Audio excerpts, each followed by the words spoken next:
पनवेल शहरातील परडी क्रमांक 74 अ या 4.22 गुंठे जमीन मालकाचे नाव सातबाऱ्यावर चढवण्यासाठी तब्बल 1 लाख रुपयांची लाच मागणारा गजाआड झाला आहे। पनवेल पंचायत समितीचे माजी सदस्य निलेश पाटील यांच्या तक्रारीमुळे लाचखोरीचा भस्म्या झालेला मंडळ अधिकारी गोवर्धन माने याला 30,000 लाच घेताना रंगेहात पकडलं। परंतु केवळ महसूल विभागात हा भ्रष्टाचार नाही तर पनवेल तालुक्यातील सर्व शासकीय यंत्रणा भ्रष्टाचाराने बरबटलेली आहे। महानगरपालिका, सिडको, अप्पर तहसीलदार, पनवेल भूमी अभिलेखन प्रांत सब रजिस्टर ऑफिस आदी कार्यालये भ्रष्टाचाराने पोखरलेली आहेत। पनवेल तालुक्यातील बापजाद्यांच्या कमाईतून मिळवलेल्या जमिनीवर सरकारी अधिकाऱ्यांचा डोळा असून शेकडो अधिकाऱ्यांनी सोन्याच्या तुंबड्या भरल्या आहेत। काम फुकट करण्याची जबाबदारी असलेले अधिकारी प्रत्येक काम पैसे घेतल्याशिवाय काम करत नाहीत असा आरोप निलेश पाटील यांनी शुक्रवारी पत्रकार परिषदेत केला आहे। आमच्या हक्काच्या कामासाठी पैसे का द्यायचे असा प्रश्न विचारल्याशिवाय गोरगरीब शेतकऱ्यांची कामे होणार नाहीत। पैशांसाठी कोणाचे काम अडवले जाणार असेल तर माझ्याशी संपर्क साधा, मी न्याय मिळवून देण्याचा प्रयत्न करेन असे आवाहन निलेश पाटील यांनी केलं आहे। पैसे मागणाऱ्या अधिकाऱ्यांविरोधात आवाज उठवून संबंधितांना धडा शिकवल्याशिवाय हे थांबणार नाही। मी पनवेलचे आमदार प्रशांत ठाकूर आणि आमदार विक्रांत पाटील यांची भेट घेऊन याबाबत ठोस पावले उचलण्याची मागणी करणार असल्याचे निलेश पाटील यांनी सांगितले आहे। नागरिकांना सरकारी कार्यालयातील कामकाजात काही अडथळे आल्यास माझ्याशी खाली दिलेल्या मोबाईल नंबरवर संपर्क साधण्याचे आवाहन करण्यात आले आहे। पत्रकार बंधूंनो, खूप वर्षांनी आता मला वाटते मी पत्रकार परिषद घेतलेली आहे।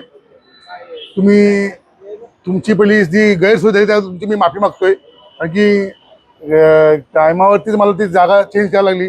काही पत्रकार नाराज होऊन गेले सुद्धा। मी मनापासून दिलगिरी मागतोय। आज इथे मी तुम्हाला भ्रष्टाचाराच्या विरुद्ध जे काही मी आज किती वर्ष झाले काही काम करतोय आणि जे भ्रष्टाचार चालू आहे आपल्या पनवेल शहरात किंवा तालुक्यात त्याच्या विरुद्ध मी काही ज्या कारवाई केलेल्या आहेत आणि त्या कारवायांवरती काही फरक पडत नाही असं मला वाटतंय, म्हणून मी आज तुमच्याकडे पुन्हा तशी आलेलो आहे आणि तुमच्यासमोर काही माझ्या ज्या मनात काही गोष्टी आहेत त्या तुमच्यासमोर मला मांडायच्या म्हणून मी बसलेलो आहे। एक साधा उदाहरण आता एक ओळख देतो करून। हा माझ्या बाजूला बसलेला आहे दैवत राजू म्हात्रे, हा माझा सहकारी शेजारी आहे। ह्याच्या वडिलांना सुद्धा त्यांच्या एक आपले पनवेलचे पोलीस सचिन वायकर म्हणून आहेत, त्यांनी एवढा हॅरेसमेंट केला होता। हे दलित समाजाचे माझे बांधव आहेत, याने एवढा हायर केला होता त्यांनी काही हिसाब नाही। त्या माणसाने त्याचा फोन आला का त्याला दस्ता वाफा जे हायपर व्हायचा, त्याला चक्कर याची 2 वेळा गाडीवर पडला। त्याच्या वडिलांनी मला सांगितलं की असाचा प्रकार घडते म्हणून मी त्या वायकरला जाऊन भेटलो। तर साहेब, तुम्ही हे जे करताय चुकीचं करताय। तो माणूस त्याचा वय आहे 64 वय आहे, तुम्ही त्याला फोन करताय आणि ते फोन केल्यानंतर तो घाबरतोय आणि त्याचा बीपी हाय होतोय, तो आजारी पडला होता, हॉस्पिटलमध्ये ऍडमिट झाला होता। तर कृपया करून तुम्ही त्याला असा काय त्रास देऊ नका, तुम्ही त्याला फोन करू नका। तुमची काय ते कायदेशीर कारवाई तुम्ही करा, ते जर चुकीचे असेल त्याचा गुन्हा दाखल करा, हे सुद्धा त्यांना बोललो होतो। पण नाहक त्यांना फोन करायचे, बोलवायचे, पोलिसांना बसून द्यायचे, बस रे इथं। आणि त्याच्यावर जवळ त्यांनी किती रुपये काढले? 8.5 लाख रुपये काढले। पण ह्याची जेव्हा कल्पना ह्यांनी मला दिली तर असा प्रकार घडतोय म्हणून मी त्या क्षणी यांना बोललो का ठीक आहे, थांबा, आपण ह्याच्यावरती योग्य ते उपाय करू। आपण ह्याच्या अगोदर खूप लोकांवरती उपाय केलेले आहेत। त्या अनुषंगाने आपण ACP रायगड भोसले, ॲक्च्युली मी 3-4 ठिकाणी बघितलं, माहिती काढली होती कसं शेवटला पोलिसांची कारवाई करायची आहे, कारण की अँटी करप्शनमध्ये पोलिसांचेच डिपार्टमेंटचेच लोक जातात आणि मग कधी कधी थोडंसं मिसअंडरस्टँडिंग होते। म्हणून मला भीती होती का हा काही आपण जो सापळा असणार किंवा ह्याच्यावर कारवाई करणार आहोत तिथे कुठे फेल जाऊ नये, म्हणून मी 4 ठिकाणी माहिती केली आणि मला ACP भोसले मॅडम यांचा संपर्क झाला आणि त्यांनी मला भेटून माझी बोलणं करून दिलं। मी त्यांना सांगितलं असाचा प्रकार चालू आहे, तर हरकत नाही, आपण अन्यायाच्या विरुद्ध काम करणार। आणि बोलतो मी, त्यांनी मला सांगितलं की मी किती ठिकाणी काय ट्रॅप लावले आहेत आणि योग्य ते कारवाई केलेली आहे। मी हे सुद्धा मग कारवाई करून 100% घेणार असं मला आश्वासन दिलं होतं। त्यांच्यावरती जेव्हा मला विश्वास पटला तेव्हा मी त्यांना सांगितलं की ठीक आहे, डन। मग मी ह्याला सांगितलं तर दैवत आपण असं करून घेऊ आणि आपण त्याच्यावर कारवाई करू। तेव्हा त्यांनी पैशाची ऑफर जेव्हा केली होती तेव्हा 2.5 लाख केली होती ना, 2.5 लाखाची ऑफर केली होती। पण 2.5 लाखावर 1 लाखावरती आपण त्याला आणलं होतं। नंतर त्याला 50,000 दिवसाला रंगेहात पकडला होता। तर त्यांना हे समजत, आणि तो जो अधिकारी होता ते बघा, म्हणजे पोलीस हे आपले रक्षक असतात पण रक्षक नसून भक्षक झाले आहेत असे काही आहेत। सर्वच नाही बोलत, पण हा पण आहे. कारण की तो जुगारी होता, त्याचा ऑनलाईन रमी खेळायचा, त्याच्यावर तो पैसे हरायचा. ह्या माझ्या भाव म्हणजे आता भाऊच आहे लहान, ह्याला घेऊन जायचा, चल माझ्यासोबत एक बॉटल घ्यायचा आणि बॉटल घेऊन जाऊन ढाब्यात जाऊन ऑन ड्युटी फक्त तो ज्याचा जो ड्युटी असतो त्यावर एक व्हाईट शर्ट घालायचा आणि बसायचं प्यायला. ही गोष्ट साहेब, म्हणजे पैसे घ्यायचे यांच्याकडनं आणि दारू पण घ्यायचा. पण हे घाबरून यांचे वडील घाबरले होते, त्यांना काय माहिती नव्हतं. मी शेवटला कसं आहे, आज आता म्हणजे मी प्रत्येक वेळेला तो शब्द वापरत नाहीये. दलित जमातून आलेले आहेत, त्यांचा जो बिझनेस होता त्यांचा शिलाईचा, त्यातून ते आलेले आहेत आणि त्यांना हे पोलीस घाबरणार. त्यांच्याकडे तुम्ही बघितलं असेल तर अवस्था त्यांची खाप असे दीड पासली आहेत आणि त्यांना फोन केला का ते घाबरते.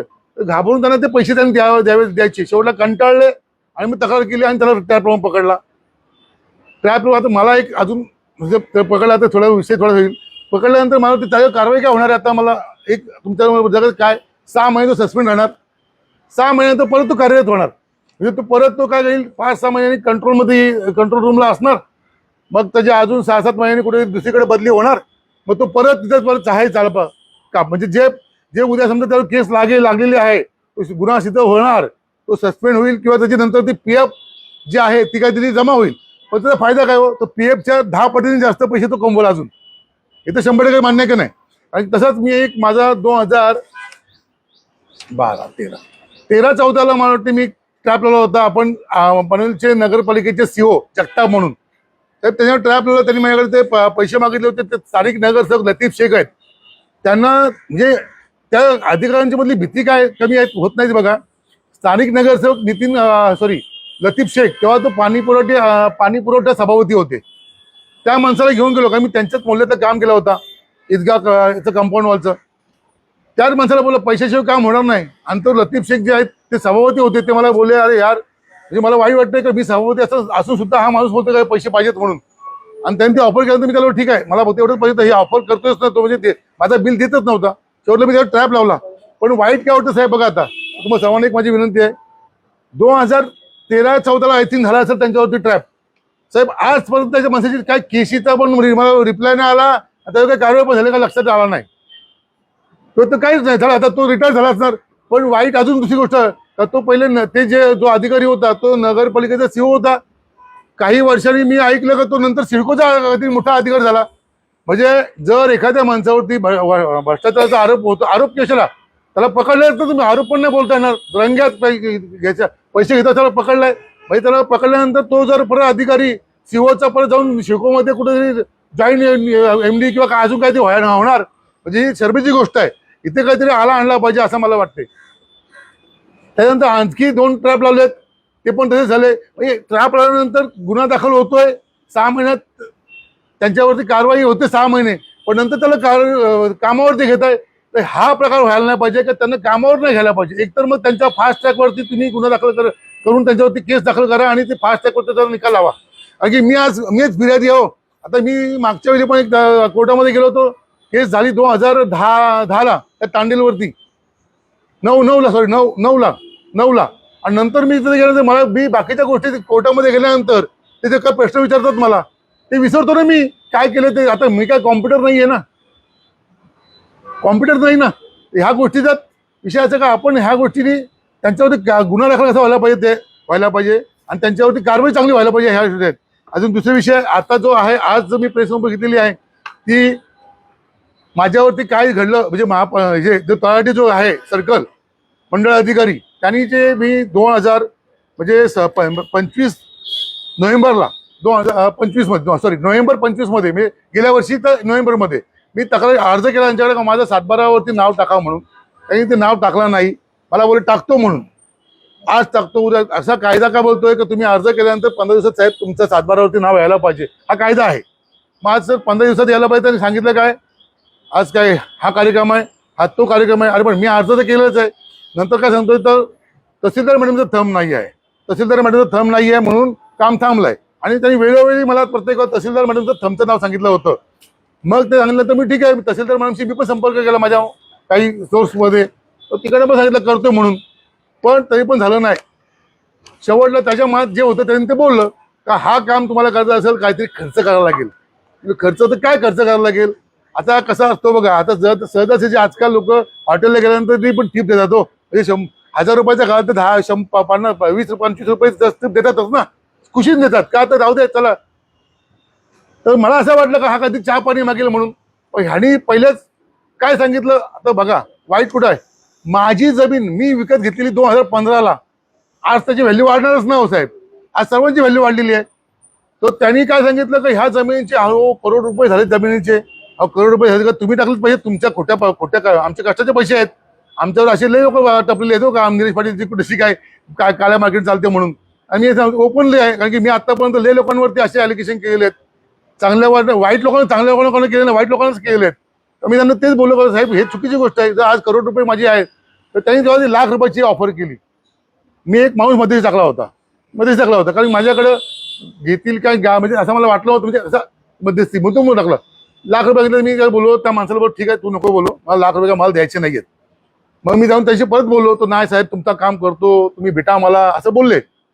पुन्हा मी जाऊन बोललो बरं काय करता साहेब, कधी करता, एक पुढच्या हप्त्यात करतो असे करून त्यांनी शेवटी मी आलो तुमच्या पैशाचं काहीतरी बोला.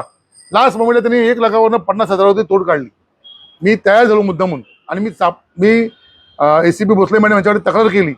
आणि ते तक्रार केल्यानंतर त्यांनी सांगितलं की आपण कारवाई करायची आहे म्हणून, आणि आपल्याला ह्या माणसाला पकडायचं आहे कारण की हा माणूस खूप भ्रष्ट आहे म्हणून. तक्रार केल्यानंतर मग परत जाऊन पैशाची त्यांनी ऑफर कशी केली, हे बघा, हा कॅल्क्युलेटर घ्यायचा असा, हा मला एवढे द्या, मला तेवढे द्या, म्हणजे असं मोबाईलवरती मला 50, मला 25 असं तो करायचा, तोंडाने बोलायचंच नाही. पण जेव्हा त्याला मी 1-2 शब्द तिथं असे वापरले, असं बोलतात ना बाटली तिथं केलं, तेव्हा त्याने ते शब्द वापरले, हा हे 10,000 त्याला द्या, 20,000 मला द्या, असा तो बोलला. तेव्हा त्यांनी ते पैशाची ऑफर त्यांनी तिथे गेली, आणि ती ऑफर स्वीकारल्यानंतर मॅडमनी त्याला अटक केलेलं आहे. ह्यांनी माझ्याकडनं तेव्हा 50,000 मी कॉम्प्रोमाइज केली, बा 50 नाही 35 घ्या, 30 घ्या, आणि तो सापळा त्याला पकडला. सापळा त्याने पकडल्यानंतर त्याच्याकडे बघा ना, आज आपण म्हणजे लोकांना काय वाटतं, काही लोक बोलत असतील अरे हा धंदा चालला निलेश पाटीलचा ब्लॅकमेलरचा, मी चॅलेंज करतो कोणाला पण चॅलेंज करतो, म्हणजे काही लोक बोलत असतील चॅलेंज म्हणजे. तर मी कोणाकडनं जर वावग्या मार्गाने पैसे कमवले असतील तर सांगा, मी तो त्याचा गुलाम राहीन आयुष्यभर, त्याचा गुलाम राहीन ना. मी पंचायत समिती मेंबर सुद्धा होतो तेव्हा पण माझे बघा, म्हणजे सर्व पत्रकारांचा मी तुम्हाला खरं धन्यवाद देतोय. आणि मी पंचायत समिती मेंबर जेव्हा काम करत होतो तेव्हा खूप काही भ्रष्टाचार मी तेव्हा पण काढले होते. खूप माझ्या तर मला वाटतंय माझ्या खूप प्रत्येक महिन्याला काय ना काय तुम्ही सर्व लोक माझे पत्रकार बांधव बातमी टाकायचे, पण ते काय टाकायचे तुम्हाला सुद्धा माहिती होतं. निलेश पाटील हा फक्त काहीतरी खोलचाच वागलेला आहे, तो कधी ह्याच्या मागे लागलेला नाहीये. त्यामुळे मी कधी त्याला घाबरलो नाही. आणि आता पण मला लोकांची खूप आले, यार तुला काय गरज आहे का, तू धंद्यावाला आहेस, तुम्ही आता हे केलं तुला लोक अधिकार त्रास देतील. मी त्यांना एकच शब्द वापरला, अधिकार काय त्रास देतील, माझा काय धंदा 2 नंबरचा आहे, मी काय चोरीची जागा घेतोय का कुठल्या अजून दुसऱ्या चोरीच्या मार्गाने पैसे कमवत नाही. मी तर काय, मी जागा ओपन जागा घेतलेली आहे, बांधकाम करणार आहे, आणि बांधकाम क्षेत्र माझं आहे, त्याच्यात लागणार गव्हर्नमेंटचे पैसे भरणारच आहे. त्यामुळे मला काय फरक पडत नाहीये. उद्या काय होईल फक्त जो काही ठिकाणी बघा कुठं ना कुठे एक असतेच ना, होल असतो बारीक सवय कुठे बेबीला पण आपलं होल आहे, हो असतोच कुठे कुठे होल. त्यामुळे ते होणारच आहे. ते बाबा काय असेल तर काहीतरी सांगा, मी काहीतरी करणारच आहे. मला बिन काहीतरी मला काहीच काम करायचं नाही. आता अजून काही गोष्टी अशा आहेत का त्यांचे रेट लिस्ट आहेत त्यांचे. आता बघा म्हणजे ह्याच्यामध्ये गेलो आपण तहसीलदारमध्ये गेलो का, आपल्याला जर तुम्हाला रॉयल्टी काढायची असेल तर रॉयल्टीला पर ब्रासला तुम्हाला 400 ते 500 100 ते 500 ब्रासला तुम्हाला 80 ते लाख रुपये मोजायला लागतात. ही माहिती माझ्याकडे मोगम, ते तुम्हाला थोडी माहिती सांगते मी. हां आता हा झाला तहसीलदार, बाकी 7-12 आता तुमचा झालेला आहे. अजून तुमचा विषय आहे आता एक विषय सर्वेचा विषय, हो सर्वे करायचे, आता जमीन सर्वे करायची आहे. माझी एखाद एकर जमीन सर्वे करायची असेल तर तो जागेची व्हॅल्यूशी ठरवतो, आणि तो हा इथं हा एवढा जागा आहे ना, याला 50,000, हा इथं हा भाव 15 लाख रुपये गुंठा चालला ना, हा लाख रुपये एकरचा भाव, हा सुद्धा तर सर्वेचा प्रकार चाललेला आहे. दुसरा तर असा विषय आता जास्त काही भरपूर विषय माझ्याकडे आहेत. तर बघा हेच विषय म्हणजे सिडकोमध्ये पण तेच चाललंय. आता सिडकोमध्ये पण सांगतो बघा, म्हणजे आता कसं आहे CCOCचे प्रकार चाललेत, हे आता मी ओव्हरऑल सांगतो. सिडको बोला, नैना बोला, महापालिका बोला, CCOCला 400 ते 500 रुपये, 400 रुपये ओसीला, 400 रुपये CCला घेतात. प्रति स्क्वेअर प्रति मीटर 400 रुपये CCOCला घेतात. आणि बघा जर सिडकोमध्ये जर ऍडिशनल FSI घ्यायचा असेल तर 2,000 रुपये मीटर सॉरी ऍडिशनल FSI घ्यायचा असेल तर 2,000 रुपये मीटरला घेतात सिडकोमध्ये. परत CC साठी 300 रुपये हा चालू आहे. अजून दुसरा विषय आता मी एकदम म्हणजे आता पत्रकार परिषद लांबवत नाहीये. सब रजिस्टर ऑफिसला एक झालं, सब रजिस्टर ऑफिसला आता जे गावठाणचे चालू आहेत, गावठाण खरेदी गावठाणला गावठाण खरेदी चालू झालेत. आता माझ्या कानावर आलेलं आहे, तिथं एक सूर्य आहे, त्या सूर्य तिथं सूर्याचं काम चालू आहे आणि ते लादे तापायला लागलेले आहेत. समजून घ्या मी कोणाचं नाव घेतो. ते सूर्य तापतोय आणि लाद्या गरम होत आहेत. म्हणजे तिथले अधिकारी आहेत ना, सूर्य तापतोय आणि लाद्या गरम होत आहेत हे तुम्हाला नंतर सांगितलं की कोणावरती एक नाव घेऊ शकत नाही. समजून घ्या, सूर्य तापतोय आणि लाद्या गरम होत आहेत म्हणजे तशी 1 लाख रुपये गुंठ्या एका रजिस्टर मध्ये घेतात. 1 लाख रुपये एका रजिस्टरला घेत आहेत. आता असे जवळजवळ हजारो रजिस्टर आता झाले. आता तुम्ही चेक करा आणि आपल्याकडे त्याची माहिती आहे, ती पण माहिती मी काढलेली आहे. कुठला अधिकारी घेतोय आणि कुठं कोण कोणाला पोहोचतोय ही पण माझ्याकडे माहिती आहे. म्हणजे हा भ्रष्टाचार चाललेला आहे. PWD मध्ये सुद्धा भ्रष्टाचार चालू आहे. हे भ्रष्टाचार चालू आहेत, पण हे अधिकारी मला करत नाही की एवढे यांच्यावर अँटीग्रेसी करत होतात तरी पण हे घाबरत का नाही वरच्या अधिकाऱ्यांना. तर कारण हेच आहे का 6 महिने यांना फक्त 6 महिने स्टाफची म्हणजे कारवाई होते. 7व्या महिने हे परत पूर्ण कामाला लागतात आणि मग ह्यांचं परत तसं ते चालतं. असे खूप अधिकारी आहेत पनवेल तालुक्यात, पनवेल शहरात. मला खूप अधिकाऱ्यांची नावं आहेत का ते सस्पेंड होऊन पण त्यांच्यावर कारवाई होऊन पण ते पुन्हा कामाला गेलेत आणि मग ते परत त्यांचं चालू झालं आहे, छापखाना चालू झालं आहे. तर ह्याच्यावरती कंट्रोल कसा येईल कसा नाही येईल याच्यासाठी मी आज पत्र लिहिलेले आणि माझे मत जो मन आहे माझं मत व्यक्त करण्यात मी तुमचं बोललो आहे. पुढचे प्रश्न तुम्ही. भाजपचे पदाधिकारी आहेत, सत्ता पण राज्यात भाजपचीच आहे, स्थानिक आमदार पण भाजपचेच आहेत, एक सोडून 2 आहेत आपले. लोकप्रतिनिधींचा अंकुश नाही आहे का सगळ्या यंत्रणेवर, स्थानिक आमदारांचा वगैरे एवढा भ्रष्टाचार सुरू असताना तुम्ही एवढे आरोप करता? साहेब काय बघा, आमदार आहेत 100%. दोन्ही आमदार आमचे कार्यक्षम आहे, दोघे पण प्रशांत दादा पण आणि विक्रम. हा 3 आहेत ना, काम करतात ना, त्यांच्या विकासाचं काम चालूच आहे ना. आता कसं आलंय, भ्रष्टाचार कसं करणं हे अधिकाऱ्यांना आमच्या आमदारकडे शिकवत नाही. ते त्यांच्या पद्धतीत ते पैसे कामाची कामं करतायत. हा आता तुम्ही बोलात त्यामध्ये मी आमच्या आमदारांना सांगणारच आहे की आता साहेब असाचा विषय आला, ह्याच्या भ्रष्टाचारावरती मग आता आपण काहीतरी आला घातला पाहिजे. कारण की हे वाढत चाललेलं आहे. आता अख्ख्या देशामध्ये विकासाचा मुद्दा आहे. महाराष्ट्रात सुद्धा आता देवाभाऊ आहेत, ते सुद्धा विकास करतायत. केंद्रात मोदी साहेब आहेत, ते करतायत. आणि आमच्या ते सुद्धा पनवेलमध्ये सुद्धा विकास चालूच आहे. ते विकास करतायत. फक्त भ्रष्टाचारावरती त्यांचा पण अंकुश असला पाहिजे, ते राहणारच आहे आणि त्यांचा असतो. त्या बघा मी त्यांचाच कार्यकर्ता आहे. त्यामुळे मी करतोय म्हणजे त्यांच्याकडनंच, त्यांचाच कार्यकर्ता करतोय म्हणजे त्यांचाच मी चेला आहे ना. मी त्यांच्याकडे शिकलो ना, मी कुठं काम थांबवाय, कोण काय भ्रष्टाचार करतोय ते थांबवायला पाहिजे, ते मी करतोयच ना. सर्वच काम जर आमदारांनी केलं तर मग बाकीचे कामं कोण करणार? त्यामुळे आता तुम्ही जे विविध विभागांची नावं घेतली, तुम्हाला एकही विभाग असं दिसत नाही का तिथे भ्रष्टाचार होत नाही? म्हणजे प्रत्येक विभागाचं तुम्ही जवळजवळ नाव घेता. हे बघा, प्रत्येक विभागात भ्रष्टाचार चालूच आहे. फक्त आता त्यांना कसं आलंय, शिवाजी महाराज कोणाच्या घरी जन्माला यावा असा प्रकार चाललाय. आता हा माझा जो आहे ह्याच्या हा कारवाई करत घाबरत होते. मी तू घाबरू नकोस, मी आहे, मी बघेन काय व्हायचं त्याला. मग तुमचं थोडक्यात म्हणणं आहे की प्रत्येक शेतकऱ्याला त्रास आहे, प्रत्येक काम 100% करणाऱ्याला त्रास आहे. जमिनी आपल्या, खर्च आपला झाला, परंतु प्रत्यक्षात कमावतात कोण आता? अधिकारी. आज मला सांगतो तुम्ही, हे बघा, आज ज्या पनवेल तालुक्यात जेवढे अधिकारी आहेत ते सरकारी अधिकारी, त्या सर्व अधिकाऱ्यांच्या सर्वांचे सातबारे चेक करा. कुठे कुठे कोणत्या त्या नातेवाईकांचे अख्ख्या पनवेल तालुक्यामध्ये कुठे कुठे जमीन घेतल्या ते मी सांगितलं तुम्हाला. म्हणजे थोडक्यात ते बिल्डर झालेत आता. आता नाही ते आज नोकरदार असून ना, नोकरदार होऊन नाही होते आले ते आता त्या इन्व्हेस्टर झाले. तुमचं आता नगरपालिका क्षेत्रामध्ये विकास कामं चालू आहे.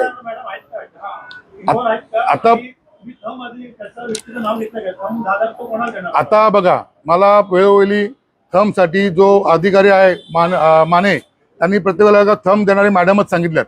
तसे ते म्हणायचे थंबची पावर असते. थंबचा नंबर मॅडमच्या नावाने तो बोलत होता. मॅडमने काम थांबवलं हे पण बोलत होता. आता हे काय असे बोलत होता तर मला, मी कधी मॅडमला जाऊन भेटलो नाही. मी फक्त माझ्या मित्राला सांगितलं होतं जाऊन भेट, कारण मी नाही गेलो. हा बोलत होता मॅडम थंब देतील म्हणून थांबलो होतो. मॅडमच्या थंबला हा विषय झाला असं त्याचा म्हणणं आहे. पण आता यापुढे म्हणजे आता तुम्ही सांगितलं की मागच्या अनेक बोला.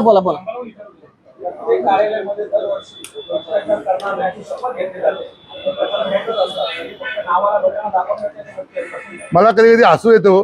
त्या प्रत्येक कार्यालयात जातो मी पोलीस स्टेशनला जातो, महापालिकेत जातो, परत त्या कुठल्या शासकीय विभागात जातो ना, लाच घेणं देणं हे गुन्हा आहे, कुठं हे तक्रार करा. अहो कसली तक्रार करा तुम्ही, तिथे देताना तुमच्या तर एक अधिकार दाखवा हो. माझं चॅलेंज आहे, मी ज्या अधिकाऱ्यांची नावं सांगेन ना त्यांच्यावर कारवाई मी ओपन मध्ये सांगतो. हा ते भ्रष्टाचार आहेत म्हणून, पण ते बोलतील तुम्ही सिद्ध करून दाखवा, तर सिद्ध दाखवू शकत नाही. पण माझं म्हणणं आहे त्यांचं आबरू नुकसानची भरपाई होईल ना, ती मी माझी काय लाख रुपये 2 कोटी 5 कोटी 10 कोटी भरायला तयार आहे मी, पण त्याची नार्कोटिक्स करा, माझी नार्कोटिक्स करा. मी उद्या समजा शैलेशवरती आरोग्य शैलेशचे पैसे घेतोय म्हणून, तर शैलेशची जर नाकारला तर मी सांगेन का माझी नार्कोटिक्स करा, त्याची नार्कोटिक्स करा. आणि जर तू नार्कोटिक्समध्ये तो खोटा निघाला तर माझी जे काही नुकसान भरपाई होते मी द्यायला तयार आहे. आहे तिथे हिंमत कुठल्या अधिकाऱ्याची सांगा, कुठला पण अधिकारी दाखवा, मी सगळ्या अधिकाऱ्यांची नाव घेईन. कोण कुठं किती टक्के घेतोय, कोण 2% घेतोय, कोण 5% घेतोय ना, हे मला सांगतो हिस्ट्री. आरटीओचं म्हणतो, आरटीओ मध्ये आज जे चाललंय, आरटीओ मध्ये आज ओव्हरलोड मध्ये चाललंय. अहो एक पनवेलचा जो लोकल असतो त्याला किती घेतात, 8,000 रुपये. मुंबईला गेल्या का गेले 15,000 रुपये. आणि किती लाखो गाड्या चालताय, तो किती करोडचा भ्रष्टाचार चाललाय, हे कोणाला दिसत नाही का? दिसतंय. पण काय होतंय, ह्या सर्वांनी जर सपोर्ट केला तर ह्या गोष्टी होणार आहे, एकटा कोण काय होणार नाही. तेव्हा सगळेच चोर आहेत, फक्त तो भेटला. कायमस्वरूपी कारवाई झाली पाहिजे. हा थोडक्यात कारवाई होती ती कायमस्वरूपी कारवाई झाली पाहिजे. हा कायमस्वरूपी कारवाई व्हायला पाहिजे. जो अधिकारी भ्रष्टाचारामध्ये अडकलाय त्या अडकलेल्या अधिकाऱ्यावरती फास्ट ट्रॅक वरती गुन्हा दाखल व्हायला पाहिजे, किंवा त्याला लगेच निलंबित करायला पाहिजे. त्याला त्याच्यावरती 5-5 वर्ष 10-10 वर्ष केसेस म्हणून फायदा नाही ना. काय नाही हो, मी काय बोलू तुम्हाला. नगरपालिकेचे सीओ जगताप या माणसाला आता किती वर्ष आले, तो तर रिटायर होऊन घरी बसला असेल. म्हणजे तोपर्यंत त्यांनी जाऊन आता सिडकोचा अधिकारी झाला होता. म्हणजे त्याचे रिटायरमेंटचे जर पैसे गेले, उद्या त्याचा सिद्ध झाला तर काय जाऊ दे, माझे पीएफ जमा करा, त्याला अटक तर होणार नाही. तुम्ही आता कथित आरोप केलेले जे माने आहेत, आता त्यांच्या बाबतीत सुद्धा हाच प्रकार होईल ना? म्हणजे तुम्ही जसं म्हणता की सगळीकडे केसेस चालू होतात, हिअरिंग होतात आणि त्याच्यानंतर प्रत्यक्षात काय हातात भेटत नाही. तुम्ही आता म्हणजे हा सगळा सापळा रचण्यासाठी जो तक्रार केली होती त्यांच्या बाबतीत पण असं होईल, प्रत्यक्ष तुम्ही त्याच्यासाठी काय पाठपुरावा करावा होता? मला तुम्हाला म्हणून आज पत्रकार परिषद घ्यायचं कारण हेच आहे का माझे हे जे मनातले जे माझ्या मनात काय जे चाललंय का बा ह्याच्यावरती तुम्ही आज अधिकारी आहेत किंवा चीफ सेक्रेटरी आहेत का काय, कायदा ह्यात काहीतरी बदलला पाहिजे, कायदा बदल व्हायला पाहिजे. आणि यांच्यावरती कायदा मेन म्हणजे जो सस्पेंड झालेला अधिकारी आहे त्याला तुम्ही परत कार्यरत करू नका, हा माझा म्हणणं आहे. कायद्यातील पळवाटांमुळे अधिकारी 6 महिन्यांनी 1 वर्षाने पुन्हा ते नोकरीमध्ये रुजू होतात आणि पुन्हा ते त्यांचं हे सुरू करतात. तुम्ही वारंवार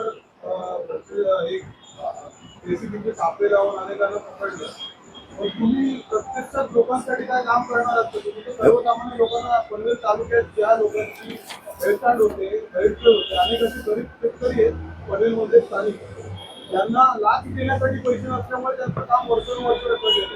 या लोकांसाठी तुम्ही प्रत्यक्ष काय काम करणार आहात? मी सर्वांना आवाहन करतो तुमच्याकडे, मी आत्ता म्हणतो माझ्याकडनं, अशी कुठल्याही प्रकारचे तुम्हाला जर त्रास होत असेल, तुम्हाला हॅरेसमेंट होत असेल तर मला संपर्क करा. मी तुमच्यासाठी जर धावून येईन आणि त्यात तुमचं काम होण्यास मदत करीन 100%. आणखी कोणते प्रशासकीय विभाग तुमच्या रडारवर आहेत? मी बोलताना आता बघा, आता सांगतो तुम्हाला, आता कसं आहे, काही ठिकाणी सर्वांवरती आरोप करायला गेलो तर मी सिद्ध करू शकत नाही ऑन पेपर. पण मी माझ्या चॅलेंज सांगितलं का जर मी आरोप केलाय बाबा राजेसाहेब असे करतात आणि राजेसाहेब नाही बोलले तर माझं म्हणणं तुम्ही त्याची नाटक करा, माझी करा, असं माझं सुद्धा चॅलेंज आहे. आता सब रजिस्टर ऑफिस जो आहे तिथे तो एवढा सावळा गोंधळ चालू आहे सध्या का 1,10,000ची जी म्हणजे ऐकलंय मी. आता लोक ज्यांनी फ्लॅट जे खरेदी मागलेत ते मला येऊन सांगतात 1,10,000चा काहीतरी जुगार चाललाय. माझ्याकडे माहिती सुद्धा आलेली आहे, 1-2 दोघांचे माझ्याकडे रेकॉर्डिंग सुद्धा आहे. पुढे आता मी आणि आता कसं करणार आहे आता हे, आणि कसं आहे आता प्रूफ शिवाय बोलायचं नाही, पण मला आता काही हे प्रूफ आहे. आता सापडलं पैसे त्याची रेकॉर्डिंग फुटले, पण हे परत 6-5 वर्षांनी जर ह्याच्यावर काय कारवाई होत असेल तर मग ह्या अँटी करप्शन विरोधात फायदा नाही, असं माझं मत आहे.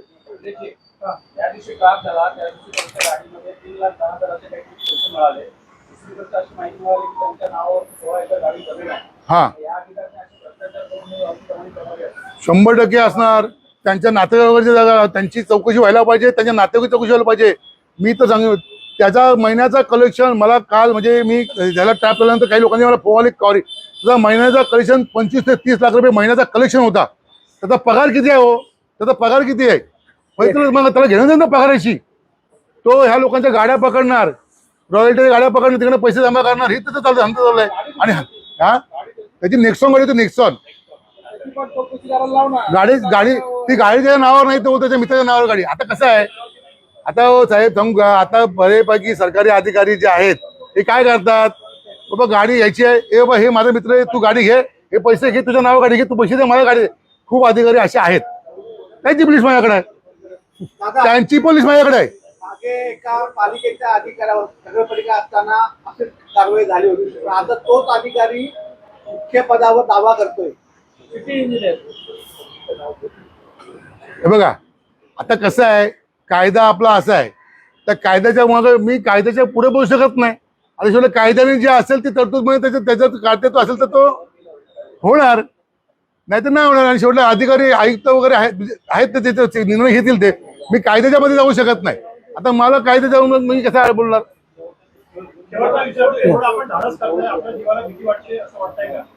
आता बघा, मी एक म्हणजे मी हिंदू आहे, मी कोणाला घाबरत नाही पहिल्यापासून. आणि तुम्ही तर आता सर्व माझे बंधू आहात, बघताय मी तर किती भ्रष्टाचार करायचा प्रयत्न केले. आता हे तर लाचखोरीचे आहेत. मागं पंचायत समिती असताना ते ई लर्निंगचे काढले होते, नंतर पोषण आहारचा विषय तर घुसून काढला होता. पोषण आहारचा कसा आला मी काढले हो, पण पुढे मला कोणी प्रसिद्ध दिला नाही. आणि तुम्हाला एक विनंती आहे पत्रकारांना, म्हणजे तुम्ही राग म्हणू नका, म्हणजे मी वेळोवेळी बोलत असतो, पत्रकारांना एखादी बातमी बनवतात, ती बातमीला आज मसाला असतो, पण त्या बातमीनंतरचा पूर्ण पाठपुरावा पण त्या पत्रकारांनी घ्यायला पाहिजे. तो काम तो आहे. आज बोलतो ना, आज तिसरा डोळा ना, पत्रकार म्हणजे तिसरा डोळा आहे, चौथा स्तंभ आहे. नाही तर चौथ्या स्तंभाचं काम आहे का तुम्ही ह्याचा पूर्णपणे पाठला पाडला पाहिजे, पूर्ण पाठपुरा घेतला पाहिजे. तर ती तुमची जबाबदारी आहे. आता जनतेने आता बघा, त्या दिवशी तुम्ही बघितलं, कालच बघितलं मी का काही पत्रकारांनी आज आंदोलन केलं. मला हसायला आलं तर नाही, पण चांगलं सुद्धा वाटलं. आता आमचे पत्रकार सुद्धा जागे झाले तो, कारण की आंदोलन केलं ना पत्रकारांनी काल टोलसाठी, म्हणजे जनतेच्या हितासाठी म्हणजे पत्रकारांनीच केलं. बाबा आज जनतेच्या पडण्यासाठी तुम्ही जर आंदोलन करताय तर जनतेच्या पडण्यात तुम्ही आहात, तर एखादी जर खरोखर कोण भ्रष्टाचार करतोय तर त्याचा पाठपुरावा तो पूर्णपणे घ्या. म्हणजे त्याचा काय सूक्ष्मश लावा, म्हणजे चिरफाड करा. आज काही टीव्हीला बघतो नाही, आपण पिक्चरमध्ये बघतोय तो कुठला पिक्चर होतो तो याचा आता नवीन आला बघा ना, हमसा का कुठला तो पाकिस्तानवरती आला तो धुरंधरमध्ये, तो पत्रकार बिचारा वाढला, त्यात दाखवलाय. पण त्यांनी पूर्णपणे काढला होता. ती केस बंद केली तरी पण त्यांनी माझा पाठपुरावा घेतला आणि त्यांनी त्याचा पूर्णपणे हे काढला होता. तसं तुम्ही करा, असं माझी तुम्हाला विनंती आहे. पनवेल, नवी मुंबई आणि रायगड जिल्ह्यातील ताज्या बातम्या आणि नवीन घडामोडी पाहण्यासाठी सबस्क्राईब करा कोकण संध्या न्यूज.